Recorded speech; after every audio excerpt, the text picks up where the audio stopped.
Sabi ng doktor, nakunan ka. Hindi ko alam na buntis ka. Di naman to unang beses na nabuntis ako eh. Ang pinagkaiba nga lang, ngayon, nalaglag yung bata. Bakit hindi mo sinabi sa akin?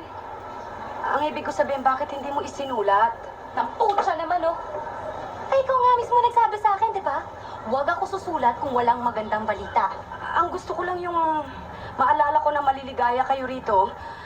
Kahit nandoon ako, mababawasan naman yung nararamdaman kong paghihirap ng buhay doon. Mahirap? Eh, ba't pabalik-balik ka doon? Huwag na. Gaano nyo ba kami kakilala? Si Michael, alam nyo ba hirap yan makipag-usap sa mga kaedad niya? Alam nyo ba nung mamatay ang itay, 2 buwan halos hindi makapagsalita yan? Si Daday! Anong alam nyo sa kanya? Sa mga sakit at sugat na pinagdaanan niya. Wala pa siyang 1 taon. Nilayasan nyo na siya. Ni hindi nyo narinig ang unang salitang binigkas niyan.